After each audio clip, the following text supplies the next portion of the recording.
Je veux parler de... Je vais enlever ça ici parce que là, je ne vois plus. OK. Fait que je ne suis pas un théologien. Moi, je n'ai pas beaucoup de méthodologie d'études. Je n'ai pas beaucoup de méthodologie de présentation, comme peut-être Franco pourrait avoir, ou Bob, ou certains d'entre vous, pour qui ça a l'air très facile. Moi, c'est un peu un défi. En plus, mon éducation québécoise, c'est une famille typique des années 70. Après la Révolution française, on ne parlait pas beaucoup de religion à la maison. En fait, zéro. Fait que j'avais aucune idée. Jusqu'à l'âge de 14 ans, je pensais que mon père et ma mère étaient Dieu. C'était vraiment comme ça, je n'avais aucune notion. Je pourrais un petit peu vous dire que vous parlez un peu de mes expériences spirituelles. Parce que souvent, quand je témoigne, moi, aux gens, je dis aux gens, je ne crois pas en Dieu. Les gens sont surpris, avec une petite pause. Ensuite, je dis, non, je sais que Dieu existe. C'est là la différence. C'est que j'ai eu beaucoup d'expériences spirituelles. Je garde ça pour une autre fois, mais pour moi, c'est ce que j'exprime dans mes mots. C'est quoi la parole de Dieu? C'est quelque chose qu'on a hérité de Dieu, comme les traits humains fondamentaux. Par exemple, nos cinq sens, les dualités du corps et de l'esprit, la féminité, la masculinité, c'est des caractéristiques de Dieu. Un peu de la même façon, je ne sais pas si j'ai changé, mais je vais le changer tantôt. Un peu de la même façon qu'un chaton ressemble à un chat, nous, les êtres humains, on ressemble à Dieu. Nous sommes à l'image directe, plus directe de Dieu, ou plus complète de notre parent céleste. Je vais vous changer mon mot. Vous avez compris qu'avec mon petit dessin, ça c'est moi, le troisième du bas. Attendez un petit peu. Ça ne fonctionne pas très bien, cette affaire-là. Ça fonctionne bien, il faut qu'il y ait une deuxième main.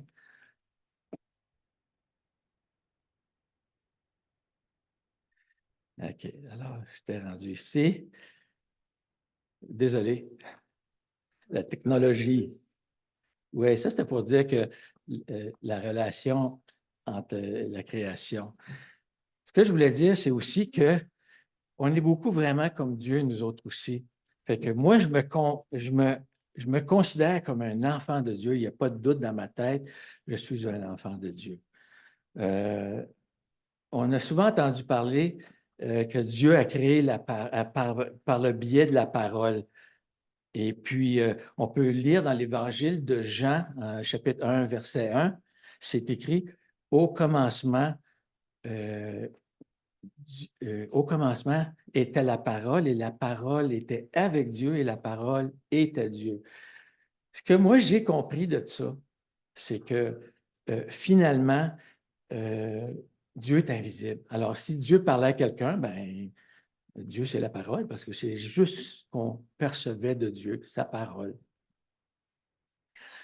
Ensuite, je pourrais dire ça jusqu'au jour où finalement, quelqu'un a pu incarner Dieu, comme Jésus il y a 2000 ans, comme nos vrais parents, aujourd'hui, incarnent vraiment Dieu, ultimement, vraiment clairement, on voit Dieu à travers les vrais parents. Et on pourrait dire que même nous, graduellement, tranquillement, on commence à manifester la présence de Dieu dans nos vies. Avant de venir ici aujourd'hui, j'ai prié, Dieu parle à travers de moi. Je sais que je ne suis pas un bon, je n'ai pas les qualités pour le faire, mais j'ai prié pour ça, puis peut-être qu'il va pouvoir dire un mot à quelqu'un. Tu sais? OK. En fait, on pourrait dire que, pour continuer mon petit sujet, en fait, on pourrait dire que la parole est un reflet de la créativité que Dieu a voulu partager avec nous, ses enfants. Je dis ça dans le sens que si nous accomplissons notre portion de responsabilité selon les principes ou en autres mots, que nous acceptons la parole de Dieu et nous la mettons en pratique et la faisons nôtre, nous allons finalement hériter de sa créativité. nous pourrons commencer à incarner Dieu nous-mêmes et devenir co-créateurs.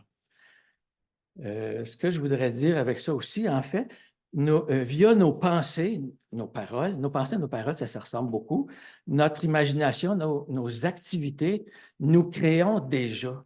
Nous sommes déjà un petit peu co-créateurs, mais de façon limitée, selon notre développement personnel, selon le bénéfice de l'ère dans laquelle nous vivons. Et, je devrais dire, malheureusement, si nous sommes séparés de Dieu, nous pouvons aussi créer le mal, finalement. Fait qu'on a une habilité de créer le bien ou le mal. Ça fait que la parole peut aussi détruire. Hein? La parole peut construire, peut détruire, peut faire mal, peut faire du mal. Encore une fois, dans mes mots à moi, j'ai compris que la parole est une forme de manifestation ou de formulation de la pensée que nous avons, du raisonnement et aussi de la planification. Apparemment, nous pouvons communiquer sans nécessairement parler dans le monde spirituel. J'ai lu ça. Puis même entre nous, des fois, on peut communiquer de façon non verbale. Hein? Avec mon épouse, elle comprend souvent ce que, sans que je dise rien, elle comprend moi aussi. On se comprend sans se parler. Ensuite de ça, je voulais parler que la pensée ou le raisonnement sont le moyen d'organiser, de diriger nos désirs, nos impulsions, nos émotions. C'est la même chose, je pense, que pour notre parent céleste, notre Créateur. Je vais prendre un exemple. Par exemple, une émotion très simple, une émotion physique. Ici, je vais donner un exemple. J'ai faim. Alors, si j'ai faim, je pense, disons, à un sandwich au jambon. Ça, c'est une émotion. J'ai faim. Je pense à un sandwich au jambon. Avant même pratiquement d'y avoir pensé, mes jambes marchent déjà vers le réfrigérateur. On pourrait dire, en fait, que l'émotion en interaction avec la raison, la pensée, produisent la volonté. C'est ce qu'on a appris dans le principe aussi. Fait que si on comprend juste ça, l'interaction entre les émotions puis l'intellect, le cœur et l'intellect créent la volonté, on vient un peu tout comprendre ici. Plus vous pensez à quelque chose que vous désirez, plus elle va tendre à se matérialiser.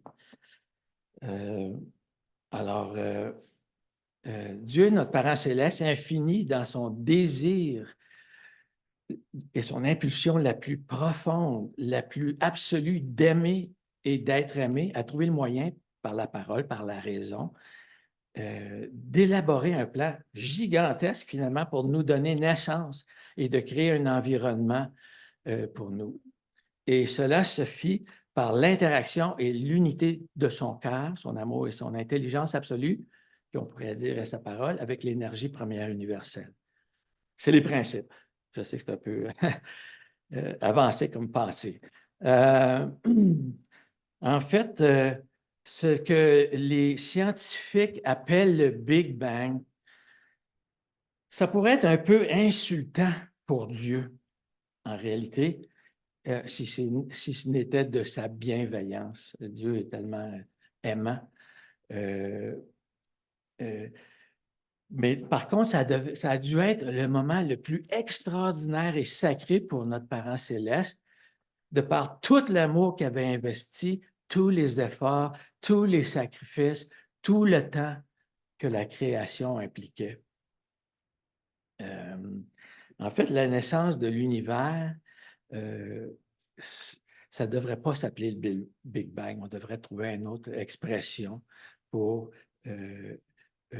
qui reconnaîtrait le caractère extraordinaire et sacré de la naissance de l'univers et des enfants de Dieu.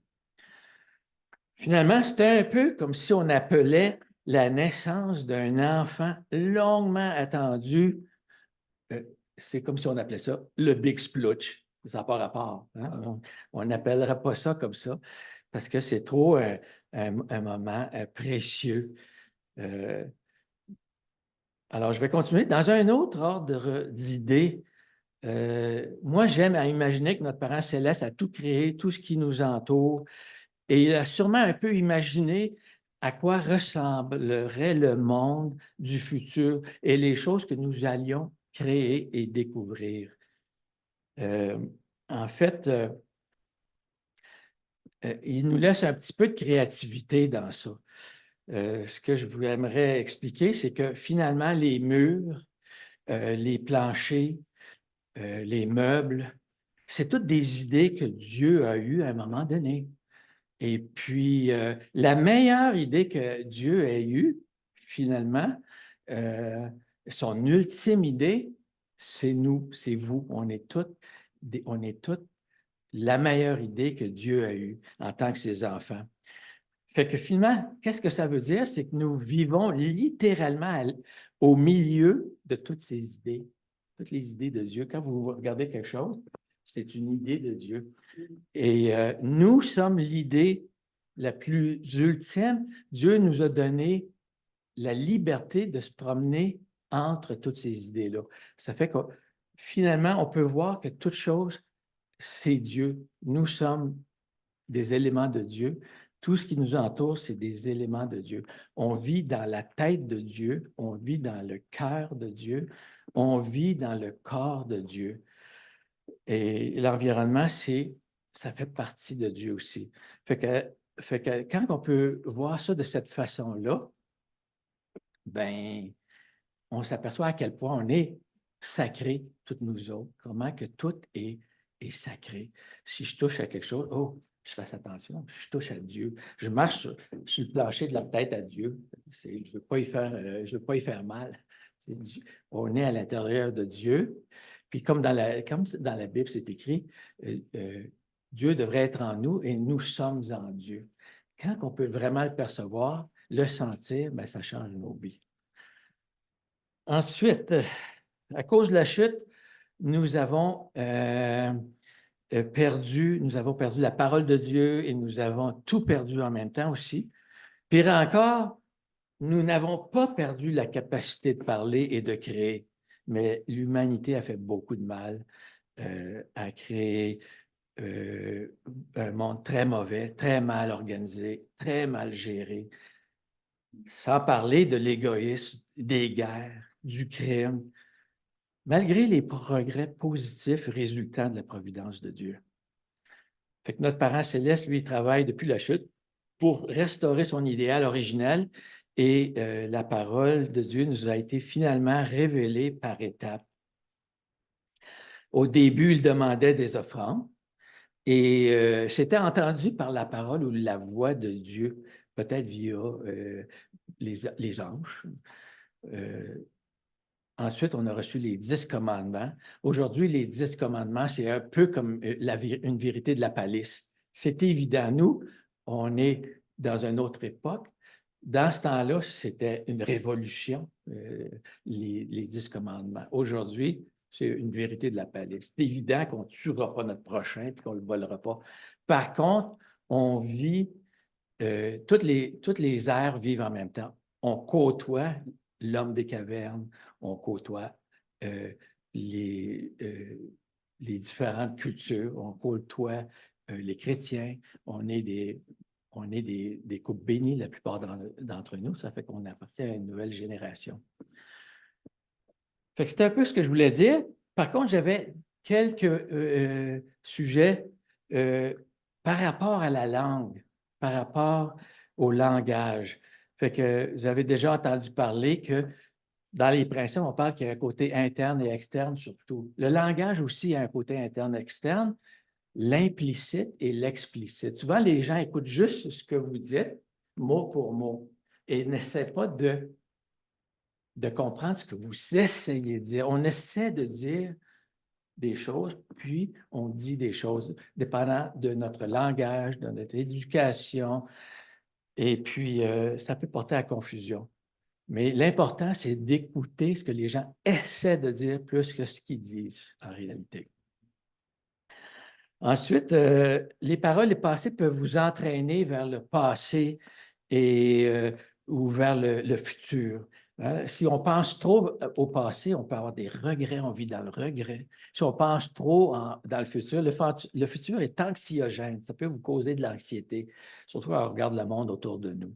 Fait que c'est important que on pense plus dans le sens du temps présent, qu'on vit ici, maintenant.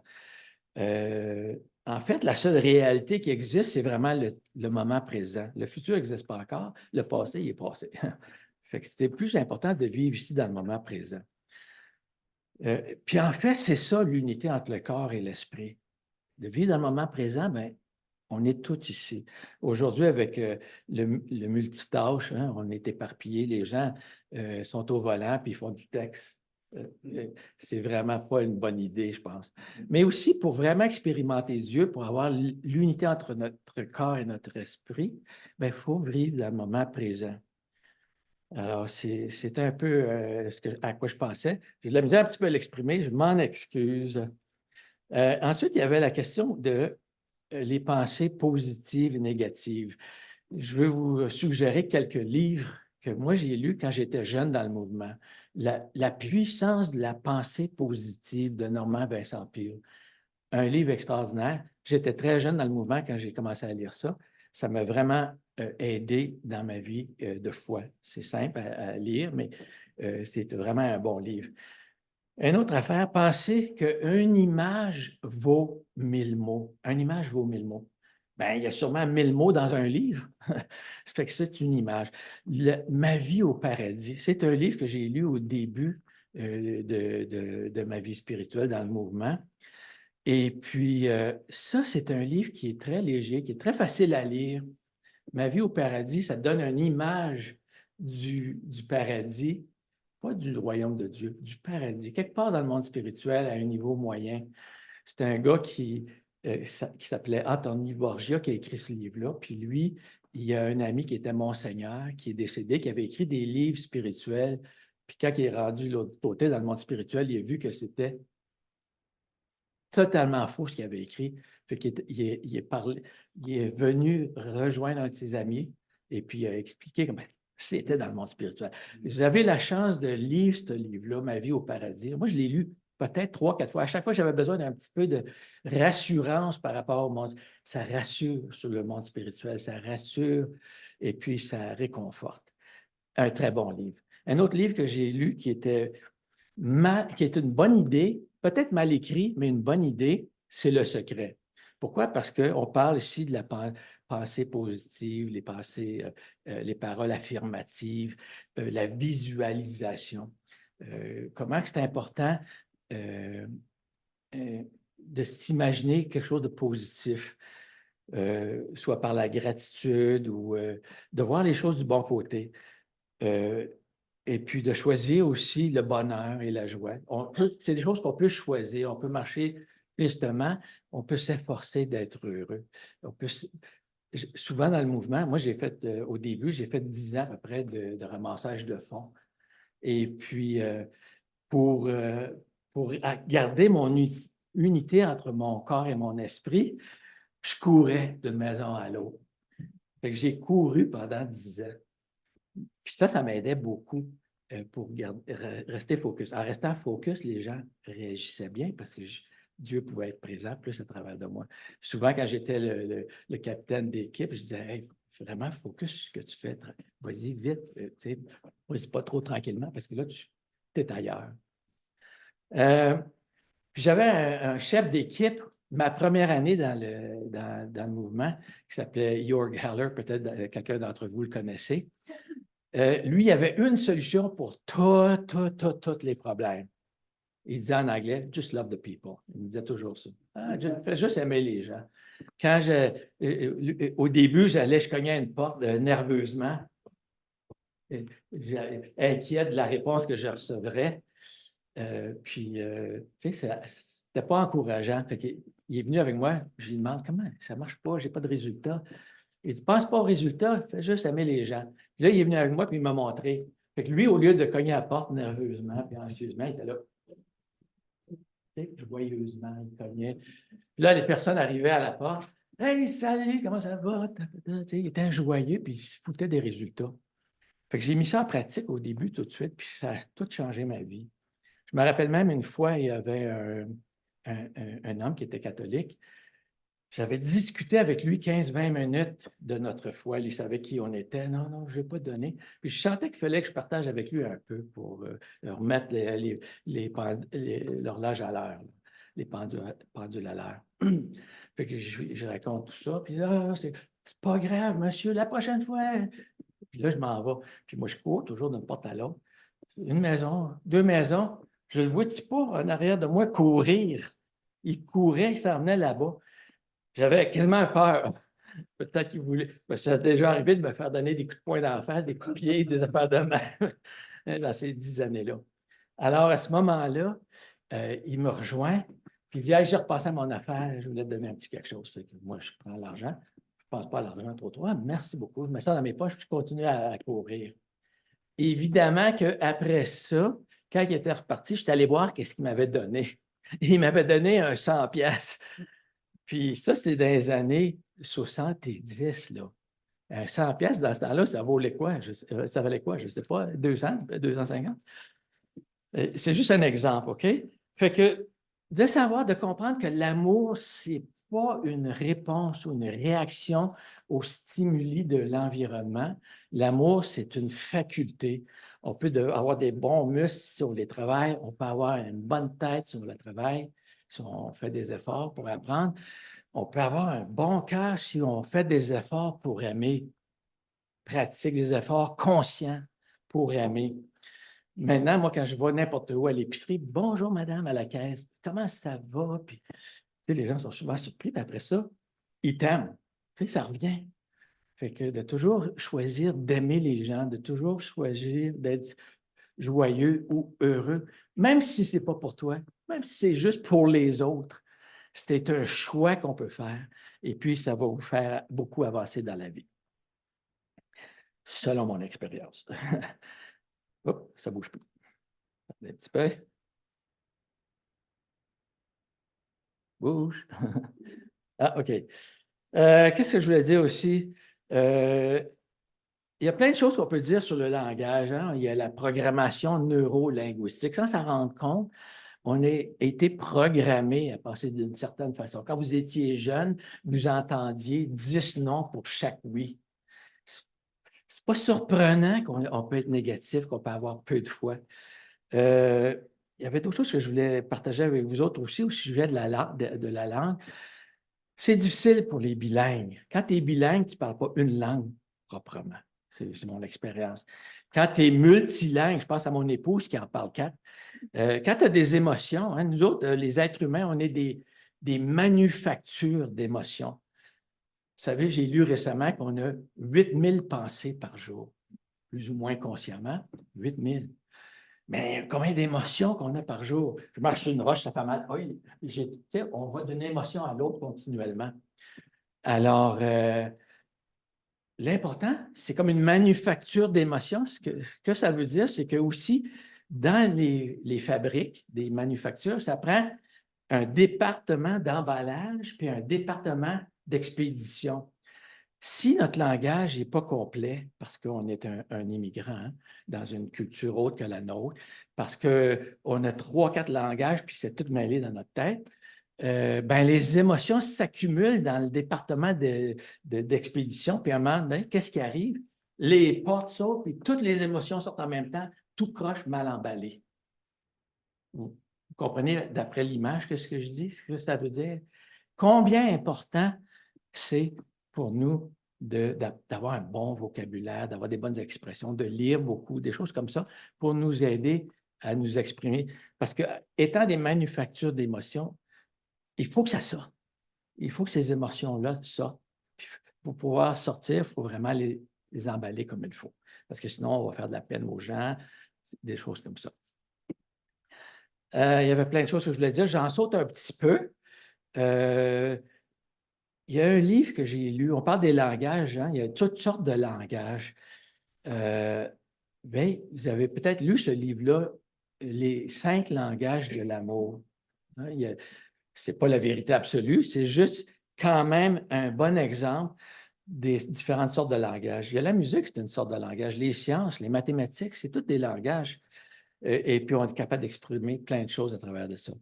Mais dans ce livre-là, moi, j'ai lu ça il y a longtemps, puis ça m'a éclairé sur beaucoup de choses. Vous pouvez me faire un cadeau à moi, puis moi, je trouve que c'est du gaspé. Ça me dit pas que vous m'aimez, ça me dit, bon, ben, il a dompé une vieille affaire, tu sais, ou il a regift en anglais, on redonnait un cadeau. Ou si vous voulez me rendre un service, mais moi, je suis un petit peu perfectionniste. Tu vas faire quelque chose pour moi? Moi, on dit, il l'a mal fait. Tu sais, ça ne me touche pas d'amour. Mais si mon épouse vient, puis je suis assis sur le sofa, puis elle met sa tête sur mon épaule, là, je ressens beaucoup d'amour. Fait qu'il y a différents langages de l'amour. Puis, c'est un petit peu une bonne idée de lire ce livre-là une fois dans notre vie. Fait qu'il y a les paroles valorisantes, les moments de qualité, les cadeaux, les services rendus, le toucher physique. On pourrait en parler juste de ça dans notre aujourd'hui, mais lisez le livre si vous avez la chance, vous allez vraiment apprécier. Ensuite, je voulais vous parler qu'on a d'autres choses qui représentent beaucoup la parole aujourd'hui dans notre société. L'Internet, les ordinateurs, les cellulaires. Je pense qu'on parle plus avec eux qu'avec notre épouse, nos amis, nos frères et sœurs. Il faut faire attention avec ça. Comme je disais tantôt, la musique, c'est extraordinaire. Comment c'est un langage puissant. Quand j'étais ado, peut-être 14-15 ans, j'arrivais de l'école, j'allais me coucher sur mon lit, puis je me fermais les yeux, puis je mettais Pink Floyd, Dark Side of the Moon. Ça me touchait tellement, la musique. C'est sûr que quand j'ai grandi, puis j'ai appris l'anglais plus tard, je me suis dit, hey, la musique est tellement profonde, c'est plate, que les paroles sont tellement stupides. Mais finalement, la musique, ça parle beaucoup. Et les chansons aussi. Moi, la musique, ça a été une passion pour moi. Puis même aujourd'hui, vous ne le savez pas. Vous savez que tout le monde, on est tous un peu un iceberg. Hein? Je vois juste 10 de votre personne. Vous voyez juste 10 de ma personne. Il y a bien plus caché en arrière de tout ça. Hein? Fait que quand je suis chez nous, des fois, tellement être au travail, ben, le soir, après souper, je vais prendre ma guitare, je vais jouer de la guitare, je vais chanter une chanson. Ça me passionne de faire ça. Mais je n'ai pas les qualités pour le faire en public, mais c'est quelque chose que j'aime beaucoup. Il y a une expression que j'aime beaucoup aussi, qui est française, une expression française, qui dit tout. Oh, je pense que c'est trop loin. Tout, ça marche, tout comprendre, c'est tout pardonner. Tu sais, il faut avoir l'imaginaire. Si vous ne comprenez pas pourquoi quelqu'un fait quelque chose, vous vous fâchez contre lui. Mais si vous imaginez une raison pourquoi il le fait, ben vous pouvez facilement lui pardonner.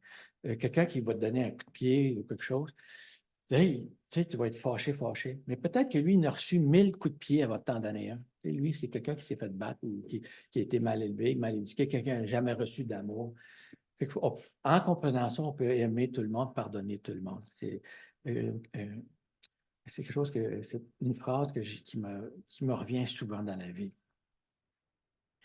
Ensuite, chose très importante, comment tu appelles ça? Les fausses nouvelles, les fausses idéologies, les mensonges. Vous savez que de mentir, c'est le 8e commandement de Moïse, hein? Ne pas mentir. Pourquoi? Parce que ça crée une fausse réalité. Vous venez de créer un monde qui n'existe pas, puis vous vivez dedans, puis vous entraînez du monde dedans. Ne mentez jamais. Puis l'autre affaire de ça, c'est que les émotions sont sédimentaires. Peut-être que vous avez fait un petit mensonge gros comme ça, puis sans vous en rendre compte, vous avez accumulé un petit sentiment de culpabilité. Mais ils sont sédimentaires, alors un jour, vous allez vous retrouver avec un gros sentiment de culpabilité, puis vous allez aller voir un psychologue. Pourquoi je me sens toujours coupable? Bien, si tu n'en as pas de grosses affaires, c'est un paquet de petites affaires qui s'accumulent, qui se sédimentarisent. Notre esprit est formé de nos pensées, nos paroles et nos actions. C'est comme ça que ça devient. Fait que une solution, ce n'est pas d'aller voir le psychologue, c'est de se repentir, puis faire des conditions d'indemnité, puis retourner vers Dieu, puis retrouver la pureté. Fait que je veux un petit peu continuer avec ça, avec les mots-clés originaux de notre foi. Vite, vite, là, parce que je sais que le temps passe. Vous avez les mots comme parent céleste versus notre Père. Ça fait juste 2000 ans qu'on dit notre Père. Fait que de changer à notre Père, à parent céleste, ça prend un petit peu de temps pour s'habituer. Aussi, le langage est analogique. En anglais, là, analogical, analogique. Ça veut dire que nos paroles sont associées avec des choses dans le passé, des émotions. Fait que c'est sûr qu'on est tellement attaché au mot notre Père. Moi, souvent, ça me revient, notre Père, papa, tu sais, je parle à Dieu. Mais depuis que j'ai commencé à dire Parent céleste, il me semble que c'est plus plein, c'est plus complet, ça représente mieux Dieu. Fait que ça, c'est quelques-uns des mots que vous voyez à l'écran, que je trouve des mots-clés dans notre mouvement, nous autres, comme les 4 grandes sphères du cœur. Tu sais, c'est tellement important. Vous êtes tous mes enfants, quelque part. Et, quand mon épouse a de la peine, ben c'est comme ma petite fille aussi. Hein? Des fois, je l'appelle mon bébé. Tu sais, je vais m'en occuper comme ça. Fait que c'est toutes des choses à apprendre. La famille royale de Dieu, ça ne veut rien dire pour personne. Pour nous, ça veut dire de quoi? Ça veut dire qu'on apprend à respecter, se respecter les uns les autres, respecter les vrais parents. Nous sommes tous des princes et des princesses de Dieu, sans s'en rendre compte. Hein? Prince Serge, Prince Franco, Princesse Mélissa, et tout le monde. Il faut se traiter comme ça. Si on ne le fait pas, on n'est pas encore dans la famille royale de Dieu. Puis, à part de ça, le mot la sincérité, c'est un mot que notre père avait fait une calligraphie, je pense, à un moment donné pour Young Jinim. Combien important est-ce d'être sincère, d'avoir l'unité entre notre corps et notre esprit, de vraiment mettre notre cœur derrière les mots qu'on utilise. Puis je vais finir avec un petit fait divers. Quels sont les mots préférés des Français? Vous allez, entre 7 et 10 ans, les mots préférés des Français, c'est chocolat, bonbons et fleurs. Mais entre 14 et 18 ans, c'est amour, amitié et paix. Je me rappelle quand j'avais entre 14 et 18 ans, l'amour, c'était le rêve. L'amitié, les amis, c'était tout. Et puis, la chicane, je n'aimais pas ça. C'est tellement vrai. Oui, en France, mais je pense que c'est pas mal tout le monde à travers le monde. Et puis, la quatrième, c'était musique pour les jeunes. Puis le mot le plus utilisé à travers la planète, c'est OK. Fait que OK, j'ai fini. Alors, c'est tout ce que j'avais à dire. Je vais prier. Merci, notre Père, notre Parent céleste, pour tout ton amour, ta présence dans nos vies, toutes les révélations qu'on a reçues de nos vrais parents, de Jésus, de tous les saints de l'histoire. Merci de partager avec nous ton cœur, ton amour, ta peine, tes idéaux, et puis de nous donner le chemin du retour. Nous prions de tout notre cœur que nous puissions ramener ton idéal aussitôt que possible. S'il vous plaît, Parent céleste, permets l'accomplissement de ton idéal rapidement sur la terre comme au ciel. Merci pour tout. Merci pour mes frères et sœurs qui sont indulgents vers moi. Merci pour tout. J'offre cette prière entre notre nom de Denis et Thelma Desjardins, une famille bénie centrale. À Dieu. Merci beaucoup.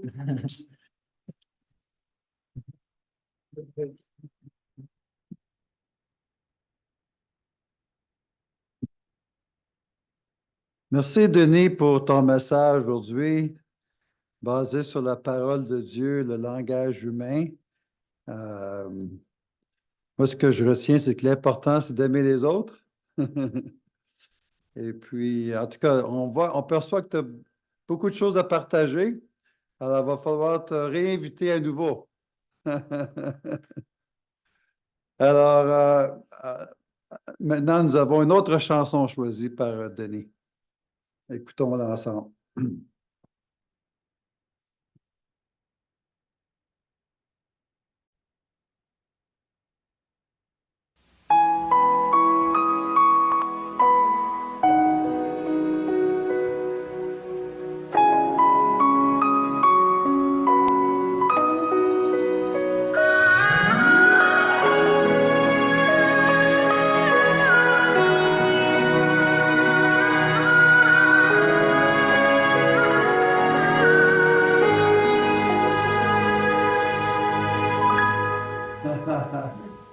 아버지 홀로 가신 그 길 나도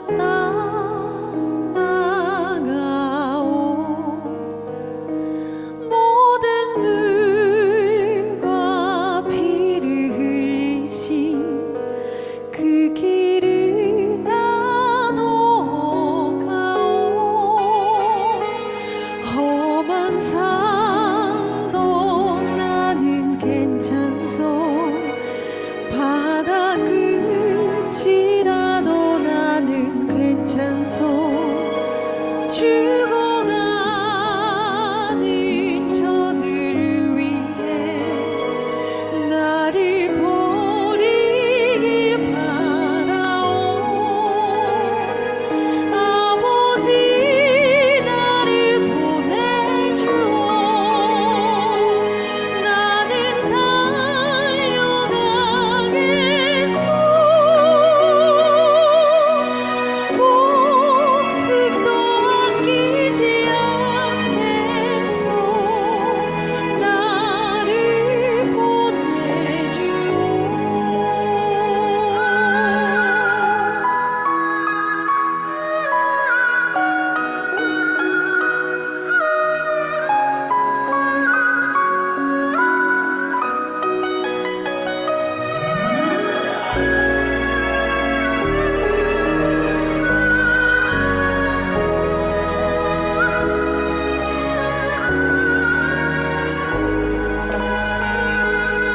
험한 산도 나는 괜찮소 바다 끝이라도 나는 괜찮소 죽어가는 저들을 위해 나를 버리길 바라오 아버지 나를 보내주오 나는 달려가겠소 목숨도 아끼지 않겠소 나를 보내주오 세상이 나를 미워해도 나는 사랑하겠소 세상을 구원한 십자가 나로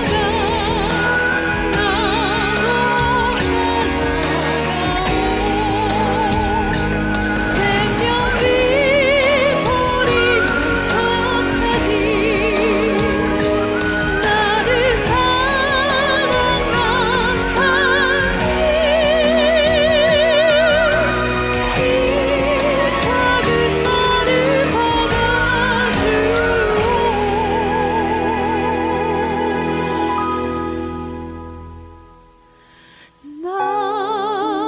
나도 사랑하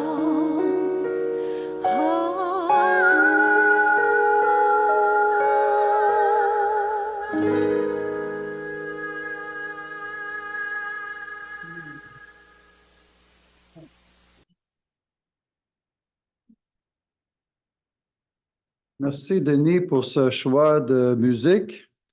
Et avant de rencontrer nos frères et sœurs